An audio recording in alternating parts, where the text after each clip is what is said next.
메르바, 안녕하세요. 터키말입니다. 안녕하세요. 이스탄불이 참 아름다운 도시입니다. 근데 여기 홍콩에 보니까 정말 너무나도 산과 그 또 바다와 섬이 어우러져 있는 참 아름다운 곳이라고 느꼈습니다. 2주 동안 제 딸을 방문하면서 참 좋은 시간 가졌고 오늘 저녁 때 다시 터키로 돌아갑니다. 제가 준비 없이 왔는데 이렇게 불러주셔서 너무 감사하고 또 지금 굉장히 하나 또 느낀 것이 뭐냐면은 교회 가면 요즘에 다 나이 많은 분들이 많은데 오늘 보니까 굉장히 젊은 분들이 굉장히 많은 것 같아요. 그래서 너무나 반갑습니다. 오늘 예수님을 따르는 삶이라는 걸 가지고 제 간증과 또 여러 가지 말씀을 나누길 원합니다.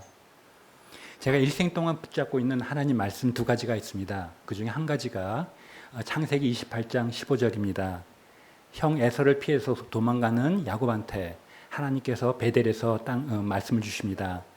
내가 내게 허락한 것을 다 이루기까지 너를 떠나지 아니하리라. 처음에 이 말씀을 들었을 때 좋다 생각했습니다. 그러나 미국에 가서 영어 성경책을 보니까 뜻이 더 확실하게 들어와요. 한국은 주어가 확실하지 않지만 영어는 주어가 확실합니다. I will not leave you until I have done what I have promised you. 약속하신 분이 하나님이시고 그걸 이루실 분도 하나님이시고 그리고 그때까지 떠나지 않으실 분도 하나님이시라는 것입니다. 그래 너무나 기뻤습니다. 처음부터 끝까지 나와는 전혀 상관없이 다 하나님께서 하신다고 하니까 참 좋다고 생각했습니다. 그리고 또 훌륭한 사람한테만 주는 약속의 말씀이 아니라 야곱과 같은 사기꾼한테도 준 거니까 나도 이거를 클레임할 수 있겠다 생각했습니다. 그런데 질문이 점점 생기기 시작했습니다. 그럼 과연 하나님께서 나에게 허락한 것이 무엇인가 하는 것이었습니다. 제가 대학교 2학년 때 서울대 기획과를 다니고 있었는데 온 가족이 갑자기 이민 가기로 결정했습니다. 이민 가니까 대학교 다니고 있었기 때문에 그러면 유학을 한번 해보자, 그래서 전학을 한번 해보자 하는 마음으로 뭘 준비할까 하니까 SAT도 봐야 한대요. 그래서 한 달 준비해서 보고 갑자기 저희 11월 달에 81년 11월에 미국에 갔습니다. SAT 성적을 보니까 너무 잘 나왔어요. 그랬더니 제가 캘리포니아에 있는 한 7개, 8개 대학을 지원했는데 충분히 되겠지 생각했습니다. 근데 제가 제일 원하지 않았던 대학에서 안 됐다는 통지를 받았습니다. 야, 이게 좀 이상하다. 왜냐하면 제가 고등학교도 올 A고 대학교도 너무 성적이 좋았는데 SAT 성적도 잘 나왔는데 안 가지 하고 내 자존심을 세웠습니다. 일주일 지나는 가운데 모든 대학에서도 안 됐다는 통지를 받았습니다. 그때 처음으로 하나님께 원망의 기도를 했습니다. 주님, 한국에서 잘 나가고 있었는데 저를 왜 여기로 보내셨습니까? 그러나 저의 기도에 하나님께서는 침묵하는 것 같았습니다. 아무런 대답이 없었습니다. 제가 그때 나성영락교회, LA 영락교회를 다니기 시작했는데 거기 대학부에 있는 많은 사람들이 있었습니다. 형 하나가 저한테 옆에 칼텍이 있는데 거기 트랜스퍼 시험이 있대요. 전학 시험이 있는데 한번 해보래요. 다 떨어졌으니까 못 먹는 감 찔러나 본다고 그럼 해보자 하고 지원했습니다. 3일 만에 답장이 오면서 한 달 후에 그 트랜스퍼, 매스하고 피직스 트랜스퍼 시험이 있다고 그랬습니다. 한 달 준비해서 시험을 받고 또 한 달 후에 됐다는 통지를 받았습니다. 그때 제 머릿속을 스치는 하나님 말씀이 있었습니다. 로마서 8장 28절. 모든 것이 합력하여 선을 이룬다는 하나님 말씀. 만일 제가 그 중에 지원했던 모든 대학 중에 한 군데 됐다면은 저는 그것이 하나님께서 저에게 허락한 것이라고 생각하고 그냥 만족스럽게 그렇게 살았을 것입니다. 그러나 하나님은 제가 울고 있는 가운데 다른 것을 준비하고 계셨고 그걸 저한테 주셨습니다. 그러면서 이거는 제가 잘나서 한 것이 아니라 하나님께 저에게 주신 선물입니다.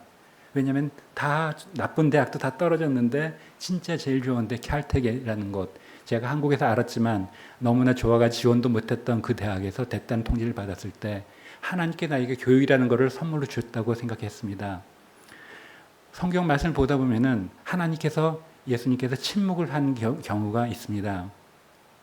마르다와 마리아가 나사로가 아팠을 때 예수님께 보냅니다. 나사로가 아프다 그랬더니 예수님께서 그 얘기를 듣고 며칠간 더 있습니다. 마르다하고 마리아는 통지를 보냈는데 소식이 없습니다. 침묵입니다. 예수님께서 침묵하고 계십니다. 그리고 나중에 예수님께서 오셨습니다. 그랬더니 마르다 마리아가 울었습니다. 왜 여기 계셨으면 안 죽었을 텐데. 그렇지만 예수님께서 그 침묵을 하는 가운데 예수님께서 하시고 싶었던 것은 병자를 고치는 것이 아니라 죽음에서 그를 일으키기를 원했던 것입니다. 예수님께서 십자가에 돌아가시면서 알리알리 라바 사박다니 왜 나를 버리셨습니까? 하고 울부짖었지만 하나님께서는 침묵을 하셨습니다.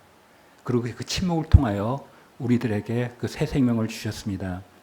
우리가 정말 기도하는 가운데 어떤 때는 하나님께서 침묵할 때가 있다고 느끼지만 그러나 선하신 하나님께서는 그 하나님의 그 섭리 가운데 저희들이 가장 좋은 것을 주시고 있습니다.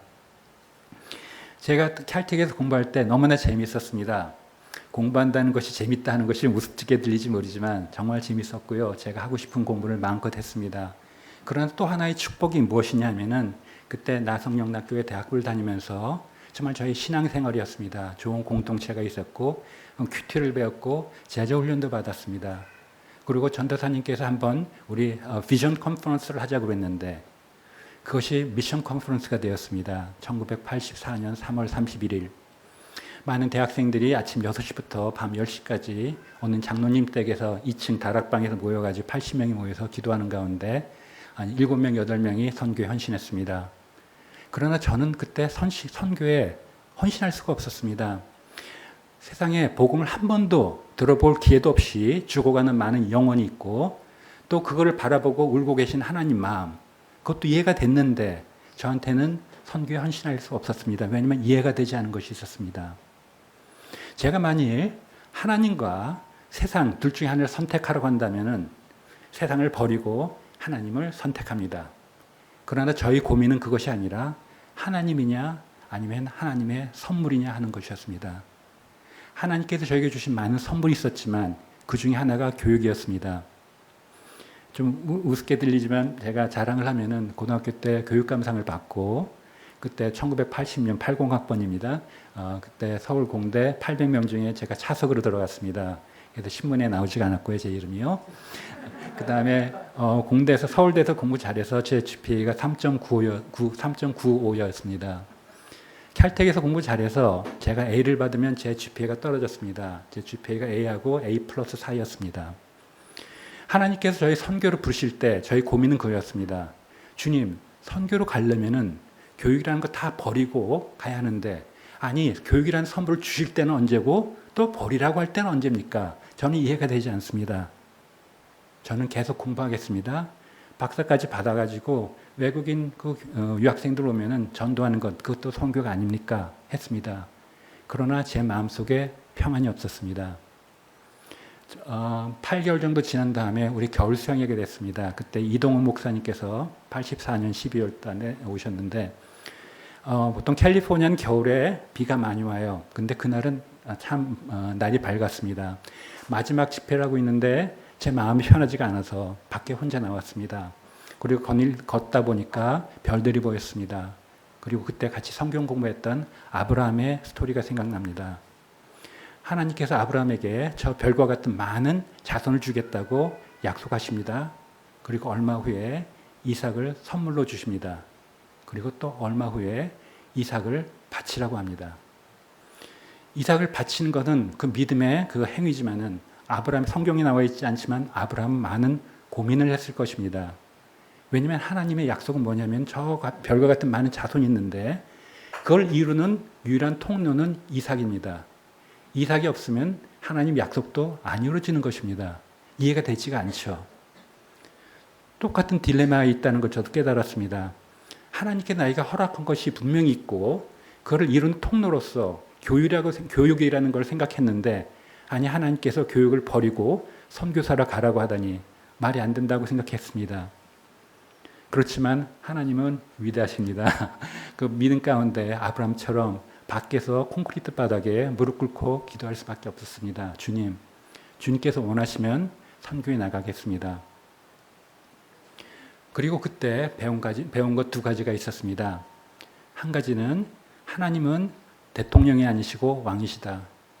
대통령 모든 걸 잘 이해시키고 다 설득시켜가지고 논리적으로 결정을 내리게 하지만 왕은 혼자 결정해서 내리고 우리들은 종으로서 그냥 따를 뿐입니다. 순종할 따름입니다.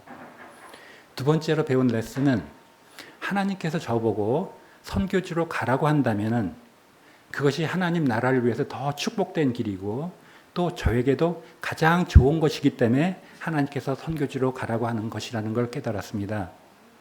제가 대학교들을 지원할 때 제가 생각하기에 가장 좋은 곳이라고 생각했지만은 하나님께서 그것보다 더 좋으신 것을 항상 준비하셨다는 그 하나님의 선하심을 제가 경험했기 때문에 그때 하나님의 그 선하신 품에 제 자신을 드리는 순간이었습니다.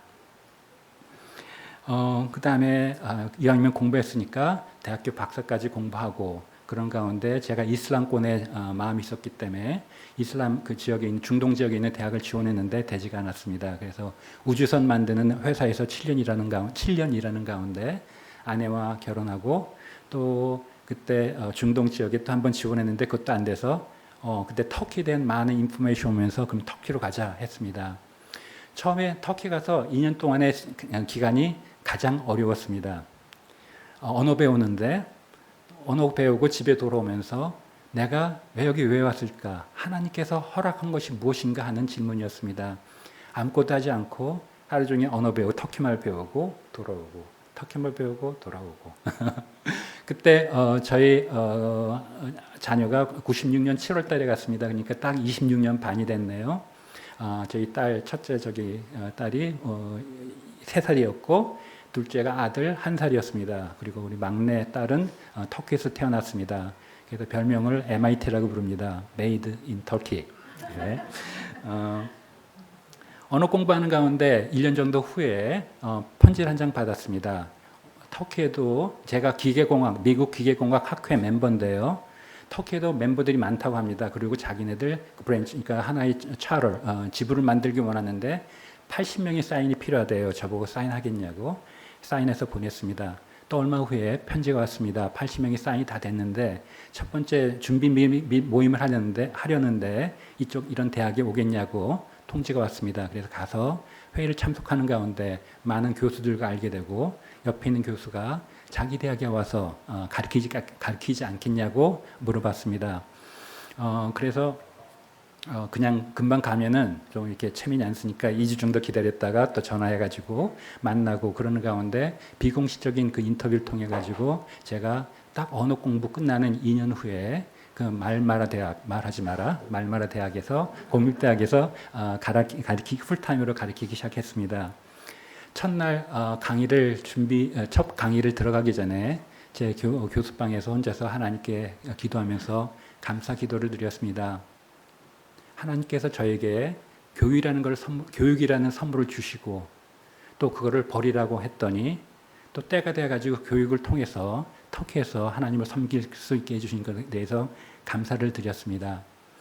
그리고 강의실에 딱 들어가니까 20명이 앉아 있어요. 그리고 제 어깨가 갑자기 무거워짐을 느꼈습니다. 그 당시는 터키에는 크리스찬들이 거의 없었기 때문에요. 지금도 많지 않지만 이들이 얼굴과 얼굴을 맞대고 보는 첫 번째 크리스찬이 내가 아닌가 생각해 봅니다. 그들은 헐리우드 영화를 보면서 미국 사람들은 다 크리스찬들이고 크리스찬들은 다 저런 나쁜 짓 하고 그런다라고 생각할 텐데 제가 그들 앞에서 어떻게 생활을 해야 할까 하는 것이 저희의 부담으로 들어왔습니다. 1년 후에 그 공대 학장으로부터 전화가 받았습니다. 갑자기 전화 오더니 그 한 학기가 끝나면은 그 학생들이 교수 평가하는 것이 있잖아요. 제가 터키 교수들이 제일 점수를 못 맞는데 그 부분에서 제가 점수를 제일 잘 받았대요. 그러면서 비결을 가르쳐 달래요. 그리고 한 달 후에 모임이 있었습니다. 모든 공대 교수들 다 모이고 대학원생들 다 모인 앞에서 제가 40분 동안 얘기한 적이 있습니다. 지금 기억이 하나도 안 나는데요. 처음에 이렇게 시작했습니다. 교수님들, 저는 학생들을 사랑합니다. 학생들이 사랑했기 때문에 학생들 한 사람 한 사람 이름부터 해서 알기를 원했고 또 강의를 더 잘 준비할 수 있었던 것 같습니다. 라고 대답했습니다. 그랬더니 그냥 학장님께서 다 듣는 앞에서 저한테 대답을 하셨습니다. 학생들도 자기 방에 와서 안 교수님을 사랑한다라고 말한다고 했습니다. 그러면서 내가 터키에서 해야 할 것이 바로 이것이구나 하는 생각을 했습니다. 터키에 간 지 7년 후에 저희 사역을 돌아보면서 하나님께서 저희들을 indefinitely 계속 부르셨다는 걸 생각하면서 뭐랄까 생각하다가 터키 시민권을 신청했습니다. 그리고 받았습니다. 그리고 제가 하던 것이 참 많다고 느꼈습니다. 팀 리더도 하고 교회 개척도 했는데 어떻게 될까 생각하면서 예수님을 생각해 보았습니다. 예수님께서 십자가에 달려 돌아가시면서 다 이루셨다라고 하면서 돌아가셨습니다. 근데 생각해 보면은 예수님께서 고치셔야 할 고칠 수 있는 많은 병자들도 있었고 전도를 해야 할 많은 빌리지들, 마을들도 있었는데 그걸 다 내버려 두시고 십자가에 달려 돌아가시면서 다 이뤘다는 말씀하셨습니다.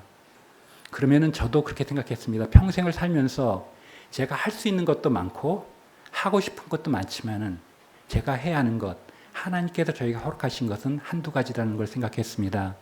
그러면서 제가 할 수 있는 것, 저에게 특별하게 주신 걸 생각하니까 딴 것보다도 제가 터키인 교수로서 터키 시민권을 가지고 터키 주류 사람들에게 전하는 것이, 복음을 전하는 것이 저의 사명이 아닌가 생각하며 그렇게 걷고 있습니다. 터키에 대해서 이렇게 얘기하니까 아무래도 터키에 대해서 제가 터키에서 왔으니까 제가 한 3분 정도는 터키에 대해서 얘기해야 할 것 같습니다.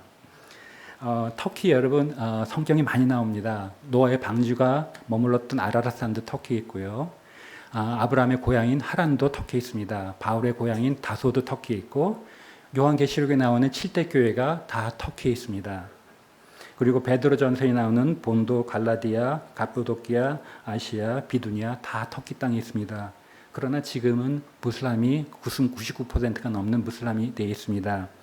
지금 개신교들, 크리스천들 생각해 보면은 약 8,000명, 10,000명 그 정도 생각하고 있습니다. 전체 인구의 0.01%입니다. 사실 많은 현대 선교가 있었지만은 참 터키 사람들의 마음이 딱딱합니다. 왜냐하면요, 터키인들은 사실 한국의 그 북방에, 옛날에 북방에 살았던 돌궐족이었습니다. 훈족이라기도 하기도 하고 옛날에는 오랑캐라고도 불렀는데요. 그 물란 영화 시절 디즈니랜드의 물란 영화 헌족이 사실 그 터키족과 비슷한데요. 만리장성을 넘어가지고 중앙아시아를 지나면서 예루살렘을 점령하고 또 터키 땅에 정착을 하였습니다. 그런 가운데 십자군 전쟁이 일어났죠. 십자군 전쟁은 사실 터키 땅에 있는 터키인들을 상대로 예루살렘에 있는 터키 사람들을 상대로 일어나는 전쟁입니다. 그렇기 때문에 저희들은 십자가를 보여주면서 사랑이라고 그러고 희생이라고 표현하지만 그들에게는 그것이 아니라 정복과 침략의 상징입니다. 제가 한 가지 예화를 들겠습니다. 이건 예화입니다. 한 마을이 있었습니다. 그리고 거기 섬이 있는데요. 거기 또 다른 부족이 살았습니다. 언어도 틀리고 문화도 완전히 틀립니다. 그리고 이어지는 다리가 한 가지가 있습니다. 이쪽 섬은 그 부드러운 빵을 먹습니다. 섬에 있는 사람들은요. 근데 이 대륙에 육지에 있는 사람들은 딱딱한 빵을 먹습니다. 근데 비가 와가지고요. 이게 다리가 딱 끊어졌습니다. 1주, 2주 지나다 보니까 저쪽에 있는 섬에 있는 사람들이 굶어 죽을 것 같아요. 그래서 어떡할까 그러다가 그럼 우리 빵을 던져주자 그랬습니다. 그래서 딱딱한 빵을 빵 받아라 그러고 던졌습니다. 저쪽에서는 받으면서 아니 우리 굶어 죽게 됐는데 우리들한테 돌을 던지다니 그러면 다시 집어 던졌습니다. 아니 빵을 주는데 왜 그래? 그러고 빵을 던졌습니다. 저기서는 아니 뭐야 우리를 우습게 보다니 하고 또 던졌습니다. 바로 그것이 우리 크리스천들과 무슬람들과의 대화입니다. 우리들은 사랑을 전한다 하면서 십자가 믿으세요 그러지만 그들한테는 그렇게 돌아오지가 않습니다. 그렇기 때문에 그 문화를 이해하는 것이 굉장히 중요한 것 같습니다. 제가 또 복음을 전하면서 느꼈던 것이 있습니다. 영어로 하면은 belonging is more important than believing. belonging, 그러니까 소속감이 믿는 것보다 더 중요하다는 것입니다. 제가 복음을 전하면요, 그들은 제가 말하는 것을 이렇게 진리를 우선 생각하기보다는 어떤 소속감을 먼저 생각하게 됩니다. 만일 내가 이 이슬람 공동체를 떠나가지고 크리스천 공동체로 간다면은 내가 과연 살아남을 수 있을까? 직장은 어떻고 결혼 어떻게 되고 가족으로도 쫓겨나갈까? 많은 생각을 하게 됩니다. 그렇기 때문에 그들은 진리를 선택하기 이전에 먼저 공동체를 선택하게 됩니다. 저희 교회 한 청년이 있습니다. 믿은 지 별로 안 되는데요. 그래도 뜨거워가지고 인터넷에서 어떻게 해가지고 복음을 전하게 됐습니다. 한 자매한테. 한 달 동안 계속 채팅을 하면서 복음을 전했습니다. 그리고 한 달 후에 만나게 됐습니다. 만나가지고 또 복음을 전하다가 저희 교회에 데리고 왔습니다. 그 다음 주에 그 자매가 교회에 또 한 번 와가지고 그냥 신앙 고백을 했습니다. 저희 교회의 그 사랑의 그 공동체를 보고 나서 모든 걸 다 알지 못했지만, 예수님에 대해서 다 알지 못했지만, 그러나 저희 교회 안에 있는 공동체를 보고 신앙의 결정을 했습니다. 터키에는 종교의 자유가 있습니다. 그렇기 때문에 교회에서, 그러니까 건물에서도 만날 수 있지만, 그러나 실제적으로 많은 사회적인 핍박이 있습니다. 저희 순리에 부인이 있는데 딸이 둘이 있습니다. 아들도 있는데 둘 딸이 다 결혼했는데 오래전에 다 이혼당했습니다. 예수님을 믿는다는 것 때문에. 또 얼마 전에 2년 전에 한 자매가 예수님 믿게 됐습니다. 근데 그 아버지가요, 이스탄불 저쪽 지방에 있는 대학의 교수예요. 근데 아주 돈독한 무신론자예요. 그래서 굉장히 무신론자이기 때문에 그 자매가 내가 크리스천이 됐다는 걸 아버지한테 언젠가는 얘기해야 하는데 얘기해도 괜찮겠지 하고 얘기했더니 아버지가 굉장히 화냈습니다. 아니 머슬람도 아니고 그러니까 아버지가 머슬람이라면 이해가 되는데 아니 무신론자인데 그렇게 화낼 이유가 없다고 생각했는데 굉장히 화내는 걸 보고 놀랐다고 합니다. 바로 사회적인 어떤 핍박입니다. 다시 한번 얘기하면은 주위에서 말하기를 너는 아내를 어떻게 관수했기 때문에 아내가 크리스천이 됐느냐, 너는 자녀를 어떻게 키웠기에 네 자녀가 크리스천이 됐냐 하는 것입니다. 그렇기 때문에 이웃이라든가 그 친척으로부터 많은 핍박과 그런 압력이 옵니다. 요즘에 팬데믹 이후에 터키에 많은 영적인 움직임이 있습니다. 많은 사람들이 복음에 반응하고 있는데 기도해 주시기 바랍니다. 오늘 본문 마태복음 4장 19절 들어가길 원합니다. 나를 따라오너라. 그러면 내가 너희를 사람을 낚는 어부가 되게 하리라. 저도 이 말씀을 처음 들었을 때요. 선교지를 어디로 가야지? 어떻게 해야지 많은 고기를 잡을 수 있지? 어떤 전략을 많이 생각하게 되었습니다. 근데 사실 가만히 보면은 이 예수님의 부르심은 그런 고기 잡는 것에 대한 부르심이기 이전에 나를 따르라 하는 부르심입니다.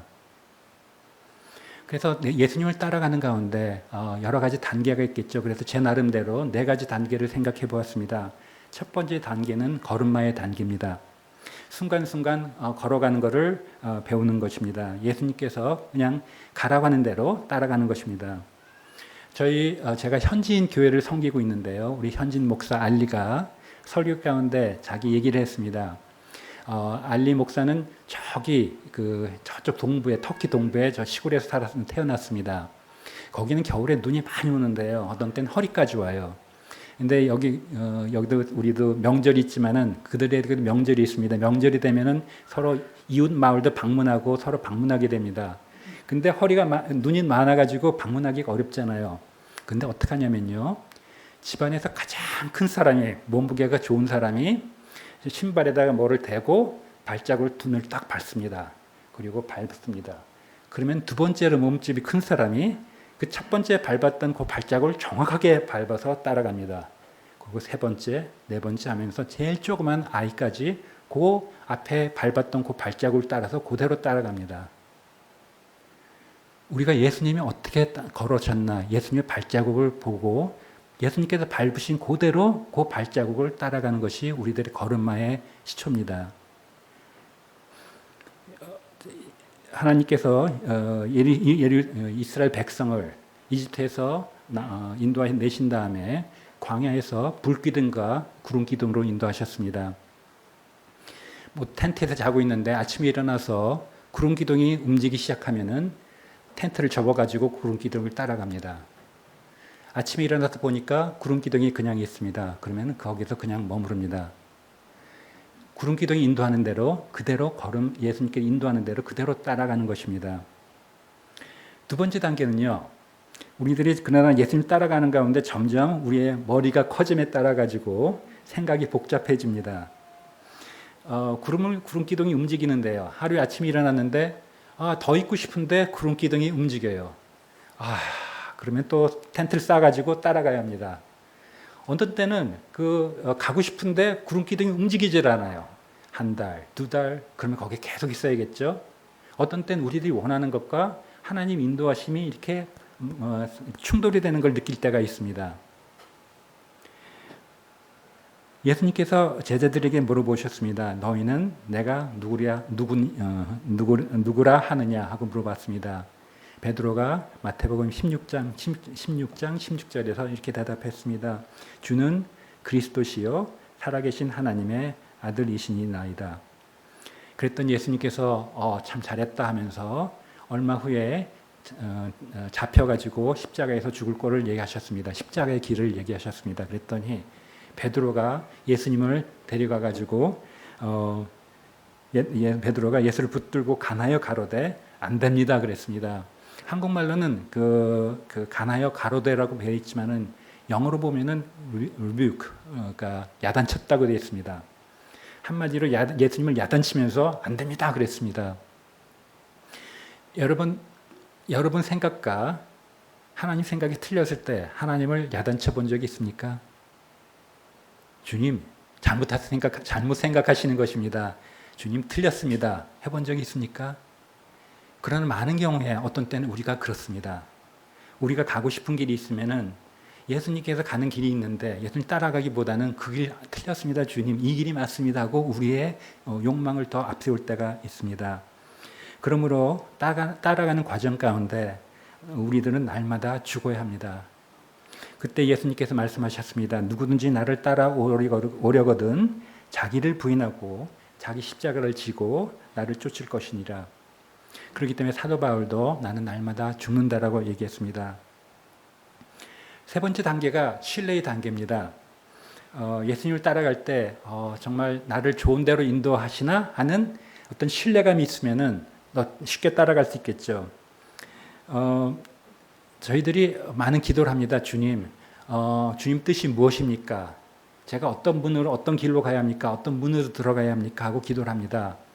마태복음 7장 7절에 보면은 구하라, 찾으라, 문을 두드리라라는 말씀이 있습니다. Ask, seek and knock 이라는 표현이 있습니다. 저는 이 세 가지를 다 기도라고 생각하는데요. 우리들 기도합니다. 주님, 문을 어디로 가야 합니까? 어느 문으로 들어가야 합니까? 하고 ask합니다. 문을 보여주세요. 그리고 문을 찾습니다. 문이 보입니다. 그러면 문을 두드려야겠죠? 근데 많은 경우에 우리가 문을 두드리지 않습니다. 만약 문을 두드렸다가 문이 열리면 어떻게 해야죠? 문이 열리면 들어가야죠. 근데 많은 경우에 문 뒤에 뭐가 있는지 모릅니다. 그렇기 때문에 저희들 마음속에는 주님 문 뒤에 내가 원하는 것이 있으면 두드리고 원하는 것이 없으면 안 두드리겠습니다 하는 어떤 마음을 가지고 오히려 거기서 머뭇머뭇거리면서 주님께서 문을 보여주셨음에도 불구하고 행동을 취하지 않습니다. 순종하지 않습니다. 그것이 어떤 땐 저희들의 모습입니다. 잠언에 그렇죠. 3장 5절 6절에서 너희는 마음을 다하여 여호와를 신뢰하고 내 명철을 의지하지 말라. 너는 범사에 그를 인정하라. 그가 그리하면 내 길을 지도하시리라. 우리가 많은 경우에 우리 명철을 의지할 때가 있습니다. 사실 우리들 미래를 누가 제일 잘 압니까? 하나님께서 더 잘 알고 전지전능하신 하나님께서 더 잘 알고 그를 저희 미래를 제대로 하실 수 있는 분이 주님이십니다. 그렇기 때문에 저희는 그 주님을 의지하고 저희 명철을 의지하지 않아야 하는데 참 그럴 때가 많습니다. 저는 공대생으로서요 공학을 공부했기 때문에 제일 싫어하는 게 불확실한 것입니다. 모든 것이 확실해야 돼요. 제가 초등학교 들어가기 전부터 바둑을 두기 시작했습니다. 삼촌한테 배웠는데요. 바둑을 두다 보면 알다시피 체스도 마찬가지면 장기도 마찬가지만은 몇 수를 앞을 한 5수, 10수를 보기 전까지는 돌을 두질 못해요. 다 생각한 다음에 두게 됩니다. 그리고 대강 어떻게 된다. 그것이 습관이 돼가지고요. 모든 일을 하기 전에 좀 이렇게 앞에 것이 보여야지만 제가 움직일 수 있습니다. 그것이 바로 접니다. 저 아내는 저기 있지만은 음악을 공부했습니다. 그래서 저하고 좀 틀립니다. 즉흥적인 것이 많은데요. 그래서 아내가 가끔가다 이런 부탁한 적이 있습니다. 그림을 좀 액자를 걸기 위해서 못을 박아달래요. 그래서 제가 생각해 봤습니다. 아, 못이 여기가 박으면 좋은데 여기도 이것이 좋다. 근데 혹시 모르니까 하루만 더 생각하고 마음이 바뀌지 않으면 내가 여기다 박지 하고 생각하고 그 다음날 돌아오 보면은 아내가 벌써 못을 박아놨습니다. 저는 모든 걸 참 조심해서 딱 해야 하는데 선교지에 있다 보니까 그렇게 안 돼요. 특히 이렇게 참 이렇게 체계적으로 된 나라에서는 되는데 터키 같이 이렇게 막 그런 나라에서는 계획을 세울 수가 없어요. 그러면서 하나님께서 예수님께서 나를 따라오너라 하면서 이렇게 저를 훈련시키는 것 같아요. 그러니까 네가 모든 걸 다 본 다음에 움직이는 것이 아니라 그 순간에 보여줬으면 그걸 순종에 따라가는 것을 원하시는 것 같습니다. 그래서 제가 이거를 밤에 운전하는 것 같다고 표현을 했습니다. 제가 저 앞에 뭐가 있는지 알고 나서 운전하고 가고 싶습니다. 하나님께 저기 뭘 원하시는가 그걸 안 다음에 움직이길 원합니다. 근데 밤에 운전하다 보면 보이지가 않잖아요. 저 멀리 헤드라이트가 50m, 100m 보입니다. 그럼 제가 운전해서 50m, 100m를 가면은 그 다음 50m, 100m가 보입니다. 그리고 또 운전에 가면은 그 다음 50m, 100m가 보입니다. 많은 경우에 우리 인간으로서 앞에 저 멀리 하나님께 나에게 뭘 원하시는지 알고 또 내가 가는 길이 내가 원하는 건지 아니면 내가 싫어하는 건지 안 다음에 움직이길 원하는데 앞이 보이지 않을 때가 있습니다. 그렇지만 주님을 신뢰하고 주님께서 보여주는 것만큼 우리가 신뢰하고 따라갈 때 주님께서 저희들에게 가장 좋은 길로 인도해 줄 줄 믿습니다. 그렇기 때문에 시편 기자는 이렇게 말씀합니다. 시편 119장에서 주의 말씀은 내 발의 등이요 그랬습니다. 그 등은 멀리까지 비치지 않습니다. 바로 발자국이 있으면 발 앞에만 비춰집니다. 그렇기 때문에 등불이 보여지는 것, 그만큼 걸어가다 보면은 계속 앞으로 보여집니다. 이렇게 가는 것은 주님에 대한 신뢰가 없이는 할 수가 없습니다. 그 신뢰는 참 신뢰를 얻기 위해서는 참 오래 기간이 필요합니다. 금방 얻어지는 것이 아니죠. 그러니까 주님에 대한 완전히 헌신이라든가 아니면 하나님과의 경험이 필요한 것 같습니다. 마지막 단계가 그 헌신의 단계입니다. 왜냐하면요, 주님께서는 자기 자신을 온전히 내주셨습니다. 그러면은 우리도 주님을 따라간다는 건 뭐냐면은 주님께서 우리도 우리 자신을 헌신하는 것, 주님께 드리는 것이 주님을 따라가는 것입니다. 제가 터키에 간 지 한 4년 됐을 때예요. 제가 현지인 교회를 섬기고 있었기 때문에 성경 공부를 하고 있는데 그때 두 청년 형하고 아운데요 같이 왔고 이쪽에는 두 자매가 왔습니다. 그래서 4명을 저희 집에 불러가지고 처음으로 요한복음 6장을 읽었습니다. 거기 오병이어의 그 스토리가 있죠. 그 빵 5개하고 물고기 2마리. 그래서 첫 번째 그들은 그걸 처음으로 읽었습니다. 처음 읽은 다음에 다 같이 읽은 다음에 제가 물어봤습니다. 질문이 있습니까? 그랬더니 한 형제가 손을 딱 들더니 2가지가 있습니다. 첫 번째, 그 소년의 이름이 무엇이었습니까? 소년의 이름. 저도 생각해 본 적이 모르죠. 그래서 모른다고 그랬습니다. 두 번째로 또 물어본 것이 뭐냐면은 왜 그 소년만 음식이 있었습니까? 하고 물어봤습니다. 그것도 모르겠다고 그랬습니다. 근데 그 질문이라든가 그 구절이 저한테 계속적인 그 묵상을 가져다 주었습니다. 우리들은 그 말씀을 보면서 작은 거지만 주님께 드리면은 주님께서 크게 쓰신다는 것을 생각하며 많은 은혜를 받습니다. 그러나 그 소년이 그거를 드리는 것이 과연 쉬웠을까 하는 생각이었습니다. 엄마가 소년에게 도시락을 준비해가지고 빵 5개, 물고기 이렇게 해가지고 2개 해가지고 딱 줬습니다. 저희 가서 배고프면 먹으라 그랬습니다. 소년이 따라갔는데 어느 모양이 있더니 예수님의 제자라는 사람들이 와가지고 자기를 예수님 앞으로 데려가더니 그 도시락을 딱 갖고 갑니다. 그 다음에 사람들한테 막 나눠줍니다. 그때 소년의 마음이 어떻을까 생각해 봅니다. 왜냐하면 저도 그런 경험이 있거든요. 초등학교 때 우리 교회에서 주일학교 때 보통 1년 지나면은 종강 예배가 있었습니다. 그래서 1학년 끝날 때쯤 저희 담임 선생님 저희 와가지고 예배가 끝날 때쯤 돼서 목사님께서 제 이름을 부르면 앞에 나가서 뭘 받아오래요. 참 지루했는데요. 예배 끝날 때쯤 돼서 1학년 대표 안우진 그랬습니다. 제가 앞에 나가가지고 목사님께서 뭘 주더라고요. 받아왔습니다. 보니까 뭐 포장지에 있었는데 보니까 공책이었어요. 내 무릎 위에 딱 놓고 나서 야, 이 많은 공책을 나한테 주더니 그러면서 갑자기 눈물이 핑 돌았습니다. 감격했죠. 그리고 예배 끝났는데 담임 선생님이 오시더니 저한테 그거를 딱 갖고 가더니 친구들한테 다 나눠줘요. 그때 울썩 그래서 교회 밖으로 나가가지고 저쪽에서 많이 울었던 것이 기억납니다. 어린애, 그리고 제 것도 아니었습니다. 그러나 잠깐 제 무릎에 있었던 것이 이렇게 없어졌을 때 저는 많이 울었습니다. 근데 사실 그렇기 때문에 소년이 그걸 드린다는 것은 참 쉽지가 않습니다. 그런데 사실 저희들이 갖고 있는 모든 것이 다 주님 것입니다. 잠깐 우리 무릎에 있다가 이렇게 없어지는 것입니다. 그러나 우리들이 그걸 드릴 때 그렇게 어렵습니다. 김 집사님 예를 들면은 김 집사님 그 조그만 거 다 주님께 드려. 다 주님께 드려. 말은 쉽게 하지만은 김 집사님 당사자는 그 드리는 것이 작게 보이는 그것이 드리기가 그렇게 어렵습니다. 그러나 그 헌신이라는 것 참 중요합니다. 그렇기 때문에 예수님께서 성전에서 마지막 주일에 많은 사람들이 제물을 바칠 때 예수님께서 보셨습니다. 가난한 과부가 동전 2개를 바치는 것을 보았습니다.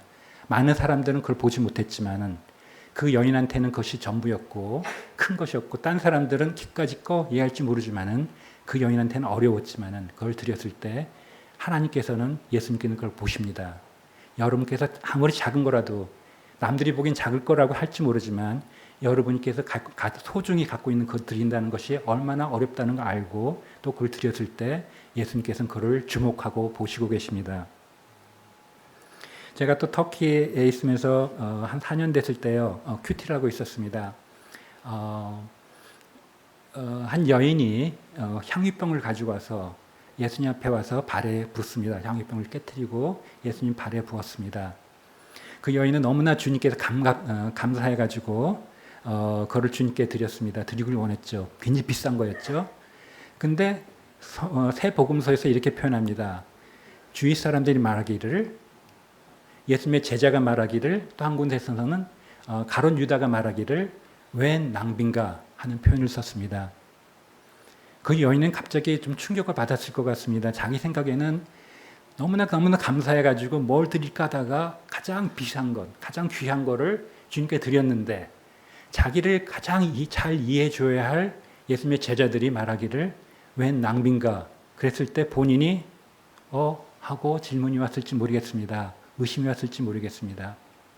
저도 선교제 가기 전에 모든 걸 다 계산해 봤죠. 계획해보고 주님 모든 걸 드리겠습니다. 그렇지만은 그럼에도 불구하고 이거 드려도 되는 건가? 맞아, 드려야지. 많은 고민하는 가운데 기꺼이 갔습니다. 그러나 그 콰이트한 큐티를 하는 가운데 저도 그런 생각이 들었습니다. 내가 터키에 와서 괜히 내 삶을, 내 인생을 낭비하는 것이 아닌가. 많은 계획 가운데, 많은 기도 가운데 나왔지만 그럼에도 불구하고 제 마음속에 그 같은 생각이 드는 것을 제가 깨달았습니다. 그때 목사님하고도 얘기했는데 제가 감명 깊게 보았던 영화 중에 하나가 플래툰이라는 영화입니다. 플래툰 1900 굉장히 오래전 얘기에 제가 대학 박사과정 할 때 본 영화인데요.